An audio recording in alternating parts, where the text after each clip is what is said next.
गांव से कुछ ही दूरी पर घने जंगल के बीच एक प्राचीन और टूटा फूटा कुआं था।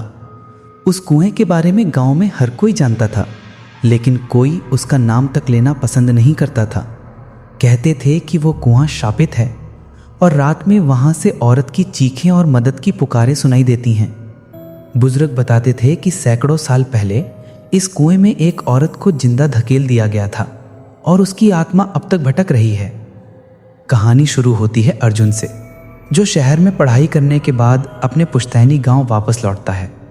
गांव की हवाओं में अजीब सी खामोशी थी, गलियां सुनसान थीं और हर रात जैसे अंधेरे में कोई रहस्य छुपा हो।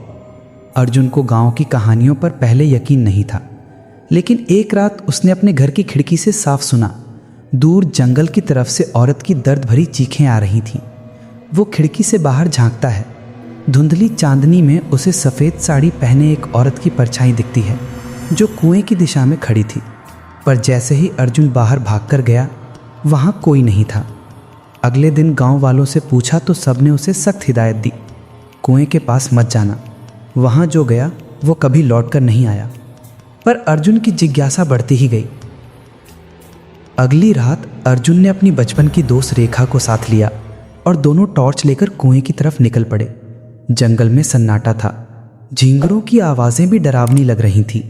जैसे ही वे कुएं के पास पहुंचे, अचानक हवा तेज चलने लगी, पेड़ जोर जोर से हिलने लगे और कुएं के पानी से बदबूदार हवा उठने लगी। अर्जुन ने कुएं में झांक कर देखा, अंदर गहराई से किसी के रोने की आवाज़ आ रही थी। अचानक कुएं के अंदर से बर्फ जैसी ठंडी हवा का झोंका निकला और रेखा की टॉर्च बंद हो गई। दोनों घबराकर पीछे हटे। तभी कुएं के पानी से एक सफ़ेद धुंधली आकृति उभरी। वो एक औरत का चेहरा था, जिसकी आंखें लाल जल रही थीं और बाल बिखरे हुए थे। वो धीरे धीरे ऊपर उठने लगी।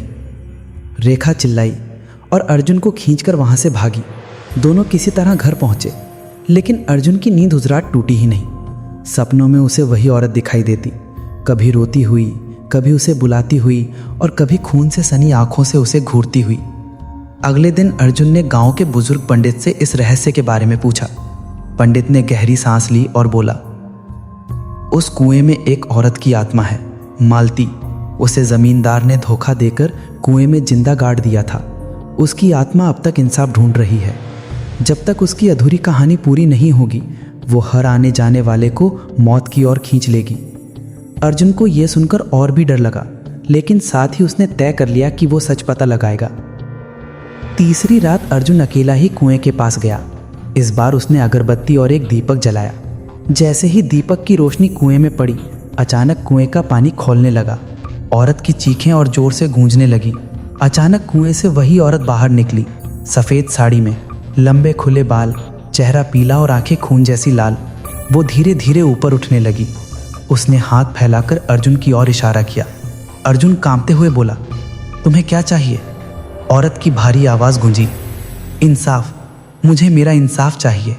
मेरे कातिल का नाम गांव के लोग भूल गए हैं, लेकिन मैं नहीं भूल सकती। अर्जुन ने हिम्मत जुटाकर पूछा, तुम्हारे साथ क्या हुआ था? तभी अचानक पूरी जमीन कांप उठी और कुएं के चारों ओर काले साए घूमने लगे। अर्जुन की आंखों के सामने दृश्य बदल गया। उसे अतीत दिखने लगा। उसने देखा कि जमींदार ने मालती को धोखा देकर कुएं में जिंदा गाड़ दिया था। उसकी आत्मा अब तक इंसाफ ढूंढ रही है। जब तक मेरी सच्चाई सबको नहीं पता चलेगी, मैं किसी को चैन से जीने नहीं दूंगी। अगली सुबह अर्जुन ने गांव के बीच चौपाल में सबको इकट्ठा किया और सारी बात बताई। बुजुर्गों ने भी कबूल किया कि यह सच है। जमींदार के वंशजों ने शर्म से सिर झुका लिया। पूरे गांव ने मिलकर मालती की आत्मा की शांति के लिए पूजा रखी। पर कहानी यहीं खत्म नहीं होती। पूजा के दौरान अचानक आग तेज जलने लगी और सबके सामने वही औरत प्रकट हुई। उसकी आंखों से आंसू बह रहे थे, लेकिन इस बार वो खून के आंसू नहीं, बल्कि दर्द के आंसू थे। उसने कहा, अब मुझे शांति मिल जाएगी, लेकिन जिसने मेरे साथ किया, उसकी पीढ़ी कभी चैन से नहीं जी पाएगी। इतना कहकर उसकी आत्मा धुएं में बदल गई और कुएं का पानी सूख गया। गांव वालों ने चैन की सांस ली। पर अर्जुन ने देखा कि जमींदार का पोता, जो उस दिन पूजा में बैठा था, अचानक जमीन पर गिर पड़ा और उसकी सांस रुक गई। सब समझ गए, मालती का श्राप अब भी जिंदा है। कहते हैं आज भी उस कुएं के पास जाने पर रात को किसी औरत की धीमी रोने की आवाज़ सुनाई देती है। वो आवाज़ किसी और की नहीं बल्कि इंसाफ की पुकार होती है। और अर्जुन उसके बाद से वो गांव छोड़कर चला गया, लेकिन कई बार रात में उसे अपने सपनों में वही कुआं दिखाई देता है और मालती की आत्मा फिर से उसे बुलाती है।